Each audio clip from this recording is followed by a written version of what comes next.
Hi, I'm Karen.Rispin.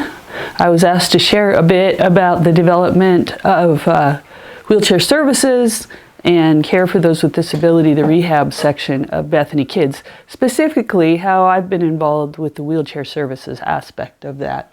We're going to talk about the place, the need and the context, the methods a little bit, some of the broader impact, and ideas for ways forward if you're interested in pursuing something similar.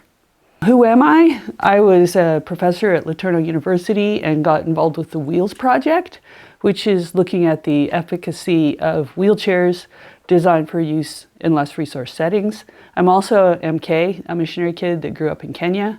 We have initiated the Assistive Technology Catalyst Project with ideas. So those are some of the reasons I have been involved in this. So the question is, why leave people to die isolated in pain when there are resources? That became my question as I began to see more and more the resources that are available.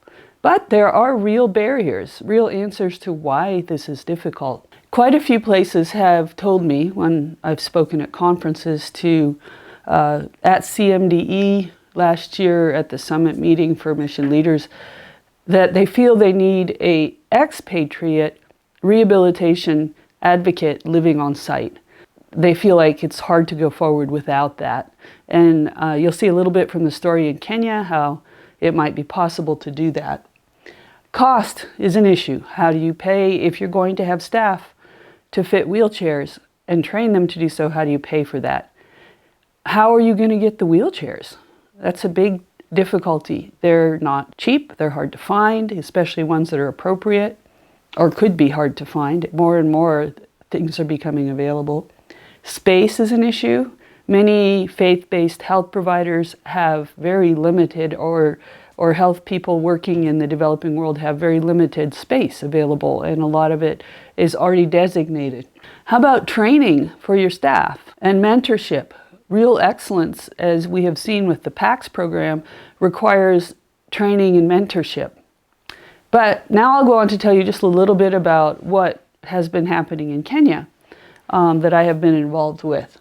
The initial location was with Bethany Kids at Joytown in Thika. I've put a picture of Kijabi Hospital up because it's in the context of Kijabi. I've been working with Bethany Kids, which was initiated with Dick Ransford. He was based out of Kijabi Hospital. Bethany Kids has a wing that's next to Kijabi Hospital. They work very closely. And there's an initiative underway to build a larger rehab facility there. This is also, the outreach with wheelchairs is also linked to the Bethany Kids mobile clinics. So Bethany Kids, this is a picture from their website, bethanykids.org. You could go look it up. They focus on the children in Africa who have chronic long-term difficulties. They've especially focused on pediatric surgery, but many of the children that they treat, especially those with spina bifida, go on to need wheelchairs. The context for this, the World Health Organization has declared disability to be the fastest growing global health need. When they did that, there was responses by different secular agencies. However, back to disability, the growing global health problem, what's behind that? Because I'm talking about what we're doing in Kenya with Bethany Kids, it's focused on peds. And some of the things that are going on with pediatrics is children with cerebral palsy or spina bifida who would have just been left to die or not fed are now living. So there are more children with disabilities as the culture changes to be kinder to those with disabilities. The big spike in the problem of disability is also because of diabetes, because in the developing world cities, eating patterns are changing to include a lot more refined carbs, and diabetes is a huge problem. In the context of disability, the neurological and vascular problems that are concurrent with diabetes can cause amputations and other problems such as blindness. In some mission hospitals, I've been told the most common orthopedic surgery is now a diabetic amputation. People that have this type of amputation often find adjusting to using prosthetics difficult, and there isn't often really adequate local prosthetics. They often don't have the vascular supply to their legs. They're sometimes obese and so on, so they often end up in wheelchairs as well. Just to give you a context of what it's like for people with disabilities in Kenya historically, I'd like you to listen to Francesca's story.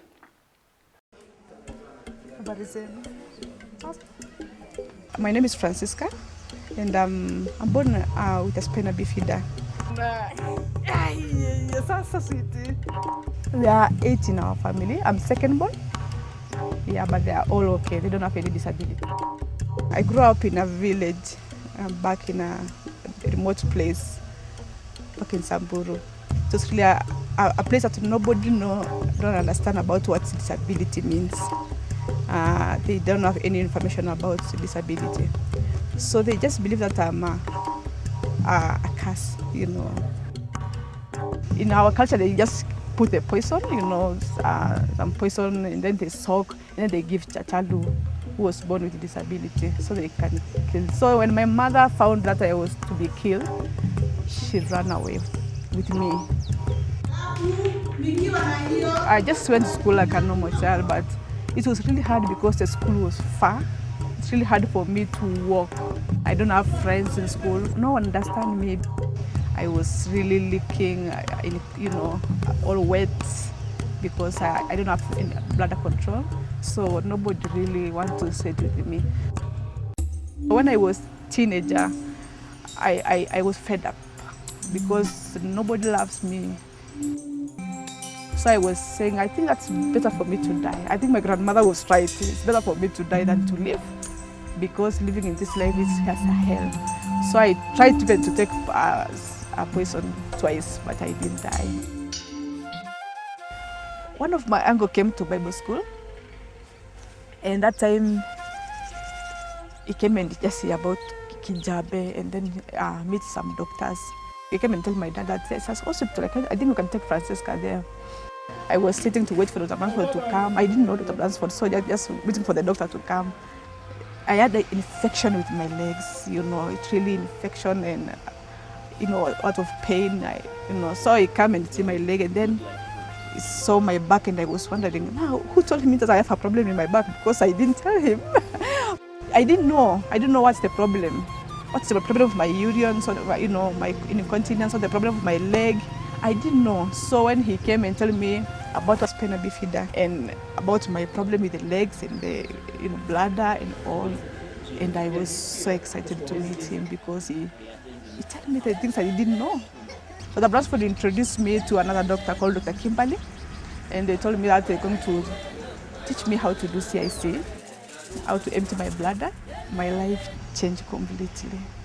The first time I used it, I emptied my bladder and I became dry. I see that I can live a normal life. They showed me the love of God because they loved me, they're encouraging me. And I thank God because my dad came to the Lord.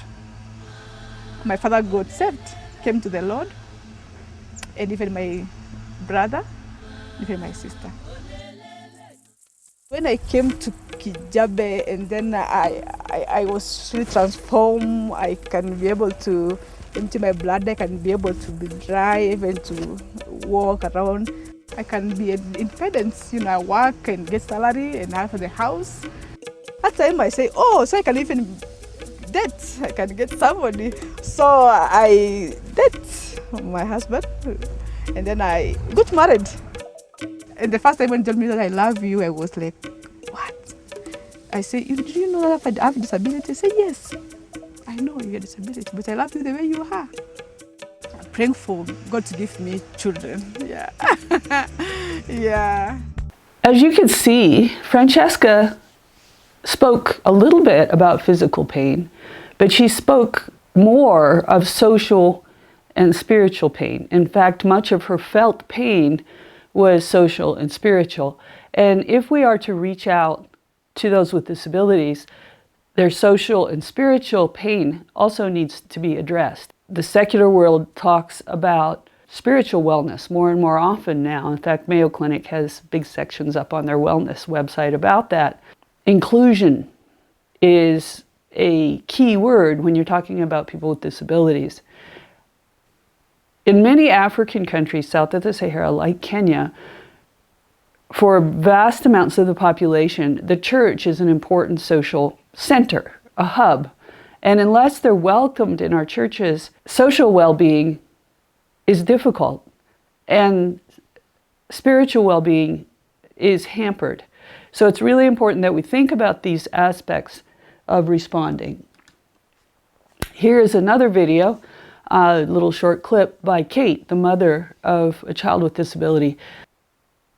I think when you hear her, you'll understand that the pain, the social and the spiritual pain, is going to impact the whole family, and even to some extent the community, with shame and confusion and so on.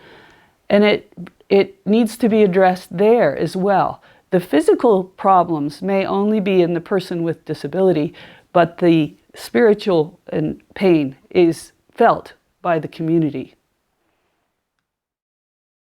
First of all, tell me, what do people think when a child has convulsions or is disabled?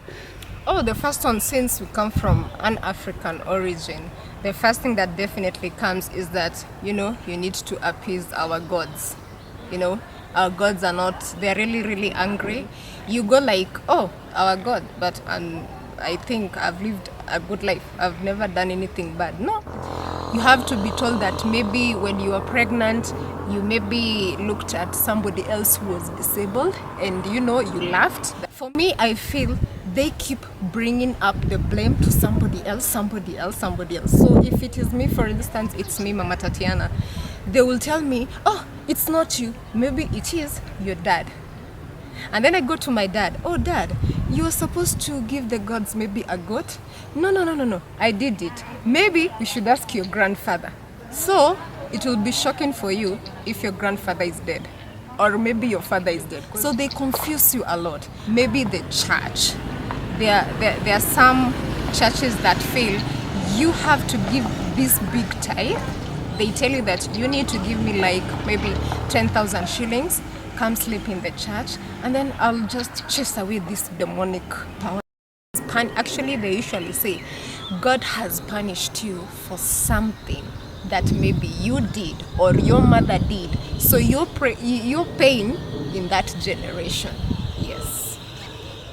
Here's a little bit about the backstory, about what happened in Kenya, or what is happening in Kenya. Here's the backstory for it.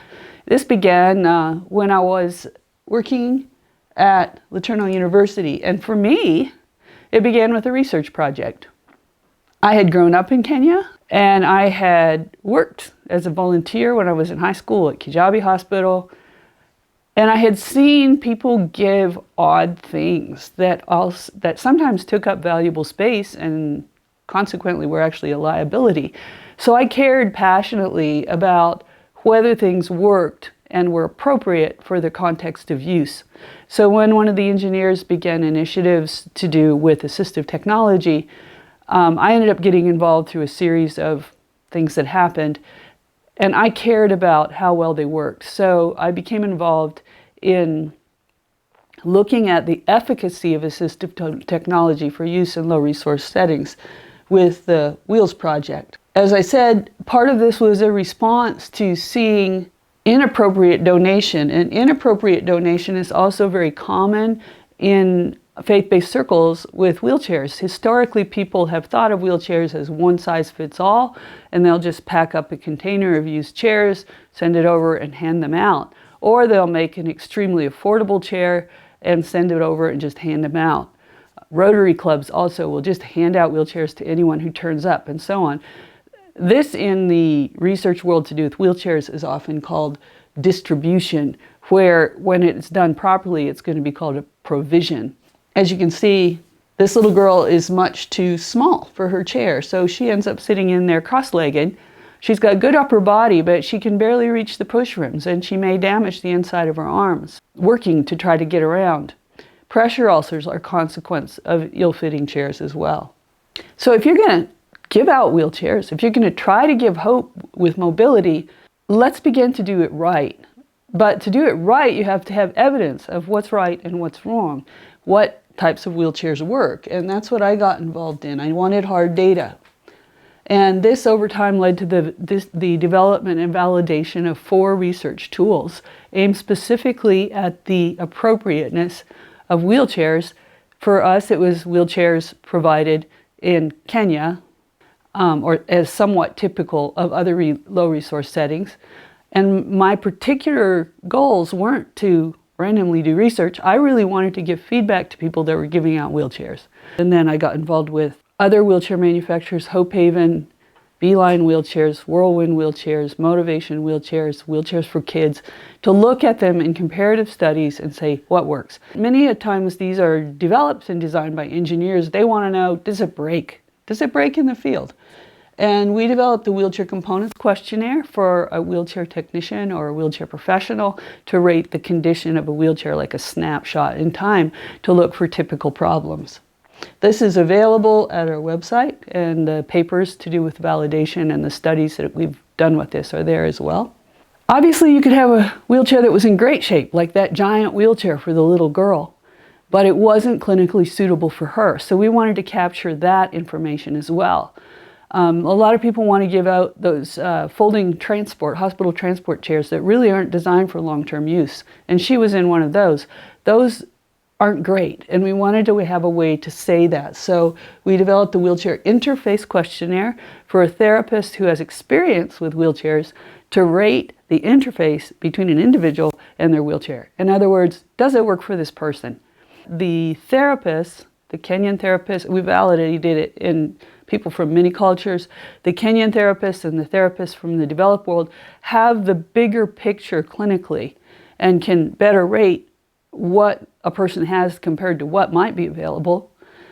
And also because very often there is sometimes nonverbal people, people that speak a small mother tongue, and so on. So this can be completed if the person is verbal and able to talk. It's meant to be done interacting with the person. If they're not, it's also valid to have the person just rate it on their best understanding, the therapist. We also wanted to know, does it roll well? Maybe it has great seating and it's holding them up well and it's in good condition, but if it doesn't roll in the area where the people live, it isn't really providing the mobility. And we developed the aspects of wheelchair mobility tests based on just 4-minute roll tests. And that protocol is up with the other journals to do with it as well. And now this one's really important. If you've ever worked with people with disability, and even you know for yourself, you don't want somebody doing something to you. We want them doing it with you. And there's a statement, nothing about me without me. And so the Wheelchair Satisfaction Questionnaire is a way for those who are verbal and can complete a questionnaire to give their feedback on their satisfaction with the questionnaire. There's a link to it there as well. Doing this opened doors. We were careful to try to do it in a way that would benefit Bethany Kids. Like we arranged our in-country stuff with a different organization, a travel agency in country, so we didn't add burden to the staff there. We brought rehab experts with us to work with the local Kenyans so they didn't have an extra load. We arranged to hire young adults that were fluent in English to work with our team so that the Bethany Kids Rehab team could continue to do their work, or they could come and work with us as they saw best fit. So here you can see a picture of some of the people we had with us. Larry works at Johns Hopkins in wound care. Faith is well known, Faith Savage, as a wheelchair expert. Chris Reisling is a therapist out of Kingston, Ontario, who's on the board of Bethany Kids. We collaborated together. This opened doors for my students and for Bethany Kids. It was a win-win-win situation. I was able to say to a wheelchair organization like Whirlwind, hey, would you like feedback on your wheelchair? And they'd say, yes, they're great not-for-profit. I'd say get 30 to Bethany Kids at Joytown, we'll come and check it out. So Bethany Kids got wheelchairs for those children they were serving. Whirlwind got feedback. My students got a cool trip and got to get published. And the whole publication line, publishing in journals and at conferences, opened doors for us to begin to become familiar with what's going on globally with assistive technology. Consequently, when the World Health Organization said disability was the fastest growing global health need, they put out a grant. University of Pittsburgh got one of these grants to begin the International Society for Wheelchair Professionals. They started expert committees. I got invited. And then I was invited to, this is a picture of a USAID and World Health Organization stakeholder meeting. And I began to know that there were so many resources available. The picture up on the back here is of wheelchair skills training programs and guidelines indicating that wheelchairs should only be provided where there is local care. But these resources weren't tying into the faith-based community that provides much of the functional medical care in many countries. So I began to work to try to make sure the Bethany Kids team was tied into this. At that point, there were no expats working in the area of rehab. There was a wonderful Kenyan team at Joytown and great administrators, so many thanks to Justice and Amarete and David Nganga, and then Carol Gachuku was in charge of the rehab team. We worked with them, and I was able to connect them and show them the guidelines for the provision of wheelchairs. When training came out, the initial training sessions for wheelchair provision training, I worked with Bethany Kids basically. It didn't cost a lot to send people. It's a brief program. I would say, hey, if you want to send a couple people, if you pay a quarter, I'll raise funds for the rest. I don't want to ever do anything to people. I want to do it with them in collaboration, and they were lovely to work with. So David and Carol and the crew chose some people to send off, and so because they had gone for the training, they were able to be eligible for an access grant, a USAID grant that was being administered in Kenya through World Vision to have some wheelchair supplies and additional training. Some of the other stuff I found out about what's going on is there is funds being put toward this. AT Scale is gearing up. They have a huge amount of funding, and their goal is to facilitate assistive technology around the world. My dream is that this would go through venues where whole person care would be available and all the different aspects of pain could be addressed. So I tried to do this by trying to talk to Samaritan's Purse, trying to connect. I had Dick Bransford talk to John Perlman, who led the grant at Pittsburgh. You guys, let's work together. Let's get this to the effective faith-based health community. And I realized it was going to take more than that because of the barriers that I explained at the beginning, and because traditionally many faith-based health providers have focused only on mostly on acute care. So we decided to do this full-time, my husband and I. He's the one taking the video. Thanks, Bill. Doors open for me to present at the GREAT consultation. That's the World Health Organization GREAT consultation. And I presented on the key importance of including faith-based providers in a strategy for the development of appropriate assistive technology services around the globe. And it was really well received. The paper that was published from this is up on my website as well. But in order for large organizations and granting agencies to engage, there has to be a way to do that either with large faith-based organizations, or it needs to be written in a way that smaller subgrants could be accessed. As I said in my presentation, mission hospitals and the local churches they are linked to have the network for whole person care that we spoke about. And they also have the commitment to medical excellence. So for example, let's look at something specific. If a mother is feeling that her family is cursed, if the hospital chaplain has a little training, or there's somebody with disabilities who is there working with other people with disabilities and can share their hope and faith and trust, that can ameliorate that pain over time. There's also other medical problems that come along with disability, such as wound care, training for continence, as you saw that's important with Francesca's story, resections to do with tendon contractures and so on for kids with CP, amputations for those with diabetes and so on. This is much better done in the context of excellent medical care. Again, let's look at the barriers. As we saw, the perception that a local advocate is needed who is an expat, it's going to be different at every location. But the program we did in Kenya was initiated without that. And it's also happening in other places. There's a program in, I believe, Cameroon who's led by a Cameroonian. And there's one in something starting up at Soto Hospital that's led by a person with disabilities who is himself an Ethiopian. I don't think this needs to be started necessarily with an expat in place. However, collaboration between countries is one of the strengths of the big faith-based initiatives in Africa. Because they have expertise coming and going, because of the training programs that CMDA is involved in and so on, they are stronger. So it would be ideal to have visiting advocates who visit repeatedly. Cost for staff in wheelchairs. We'll talk about how Bethany Kids has dealt with some of these different things, and each place will be different. Space and training and mentorship. So in Kenya, initially, the visiting therapist and I, working with Kenyan staff, we acted together as local advocates. The World Health Organization has found with their wheelchair service training program that they do a 2-day stakeholder meeting, because if you don't have the leadership on board, training for a therapist is of limited value. Here's a little video of a seminar at Joytown that shows how we've been doing this with repeated events that we bring in people.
As I mentioned in the barriers slide, finding and accessing affordable, appropriate wheelchairs is difficult. The low-hanging fruit with that is Free Wheelchair Mission. They're wonderful. They're a faith-based agency. They began by just doing distributions, but they're moving more and more toward appropriate provision. They're looking for in-country partners. And who better than the faith-based initiatives? But they share a worldview, and they would like to work with people who share that goal of encouraging people in whole person wellness. There's a link at the bottom of the slide that shows where one can apply to be a distribution partner. These wheelchairs are, in my studies, they have come out as adequate for those with good upper body function. But they're not pediatric chairs, and they're not really designed to be chairs for people that need upper body support. So this is part of the answer, perhaps. Here's another possible player, the CLASP, Consolidating Logistics for Assistive Products. I'd like to highlight 3 training initiatives that we have implemented to some extent, or wanting to ongoing implementation. The World Health Organization Wheelchair Service Provision Training. The Access Grant allowed some of this to happen. They now have another grant because they have trained people in place to be part of a research project to do 3D printing, which enabled additional training with the Wheelchair Service Provision Training. The London School of Hygiene and Tropical Medicine course we had taught there, and the Johnny and Friends training for chaplain, mentors, and staff. So here's a link to the Wheelchair Service Provision Training, and as you can see, this web page is an ISWP page, but it has a nice graphic of a flow chart to get through the different levels of training. This training often opens doors for other funding, or we found it did. Here's the Johnny and Friends focus on at the Christian Institute of Disability in addressing the spiritual and social pain of people with disabilities. And there's a wonderful online training, Beyond Suffering, which I've taken. And there's a wonderful woman therapist, Sue Murr, who's been working in Uganda with AIM, who has been working with a Bible college there, as I understand it, and has developed a modification of the Beyond Suffering course for use in Africa.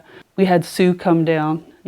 I think you saw her in the initial training video talking a little bit about the doctrine of disability and suffering, because spiritual care, addressing spiritual pain, is so essential. Here's the Ubuntu website from the London School of Hygiene and Tropical Medicine, and they have a wonderful parent care training program to help families know how to deal with their children and help them be less disabled. I put this picture up here because this little guy was stuck on his elbows and knees. He had some version of cerebral palsy and got around that way. And his parents didn't know he needed to be stretched out or helped to walk or anything. So when he became school age, as you can see, he's a really bright little guy, and he couldn't really go to school on his elbows and knees. So his parents arranged for him to get a wheelchair with Bethany Kids, and he cried and cried. It hurt so much to set up. And that would have been avoidable to some extent. So this is something that also starts a parent support group, which ameliorates some of the social isolation pain. And it includes, the secular program also includes discussions about why is your child a curse and so on, that opens doors for spiritual help. Now here's a little video about an initiative. We had someone who works with the London School of Hygiene and Tropical Medicine in Uganda and Rwanda come down. 2 people came down to teach it in Kenya.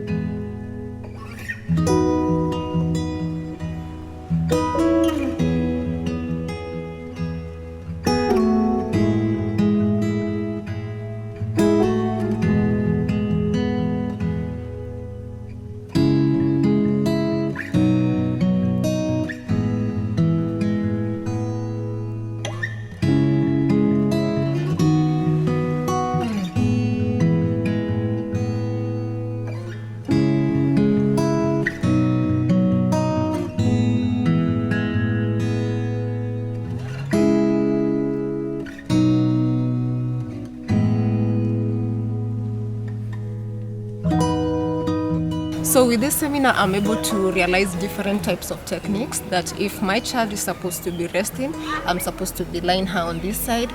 If my child needs the head control, I need to put her on this position. If my child maybe cannot be able to do the other one, you can substitute with this other one. And something else that is the nutrition that these kids are supposed to be having. Which are the energy foods, which are the protective foods, and which other category do you need to give your child? So with the guidelines that I'm being given here, if this parent will come to me and ask me, oh, my child can eat well, but I need the positioning, I'll be able to tell her, do like this or don't do like this. So I will install that hope in that parent. I want to empower 10 more women. It starts with 1, goes to 10. 10, they train another 10, another 10, another 10. So the broader impact in Kenya, when we began to do these training seminars with Bethany Kids, and when Bethany Kids got involved with the network, the global network, the Kenyan therapists and so on with the global network, they began to reach out to other organizations in Kenya. And in this picture you can see a discussion with people. This is Daniel Sapaya from AIC Kajiado Child Care Center, which has reached out to children with cerebral palsy, especially in the Maasai community. This is, I think his name was Francis, a man with Walkabout Foundation, and Dr. Will Copeland, a neurosurgeon at Tenwick Hospital, talking about how perhaps, what are the options to reach out to children who need wheelchairs. Here is Will treating a child with spina bifida. He cared a lot about this, or does care a lot about it. Hi, Will. And because if he closes a neuroseal and the child goes home and never can walk, very often the parents might be confused that he did surgery so the child should be well, and the child doesn't walk. So he ends up left in the corner, confusion about being cursed, no training for continence, and no wheelchair, and having a much shorter expected lifespan.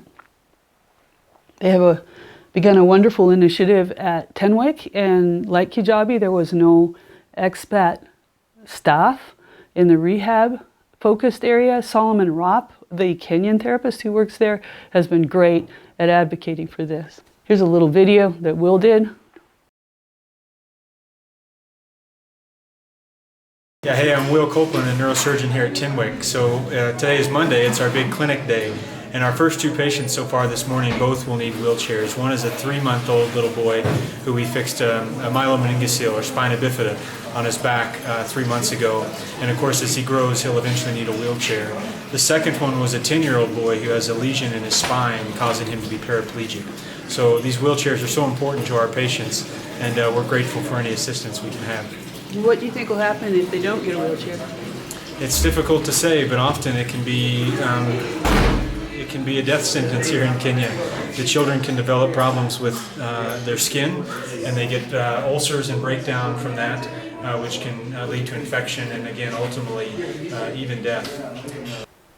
Reaching out to those with disabilities opens doors to transform communities, because unlike people with acute illnesses, this is chronic. It is iterative. It's going to lead to multiple interactions with individuals and with their extended families, with schools, and this kind of long-term discussion that includes very strong questions about why is this happening to me really can spark transformative change. Here's a picture of Solomon. I mentioned him, the therapist at Tenwick, working with Will. Solomon tends to go out into the community. The community has come to listen and look and hear. And even if a person comes in, the community will see and others hear about it. Here comes another mom carrying a large child who's also coming in for a wheelchair. While we were there was a chaplain with us who shared the story of the banquet, where the people with disabilities are invited to the banquet. So ways forward. What can you do? How would you like to do it? I'm not the only one involved in this. Samaritan's Purse Canada has a wonderful initiative in Nepal. There's another great initiative in the Cameroons. There are initiatives in the Stans in Central Asia. Don't be afraid to start small, because the different training programs are secular and the offerings to the parents of kids are secular. They're welcome in any country, can function as strong bridges into community. So thank you for considering this. May God keep you well.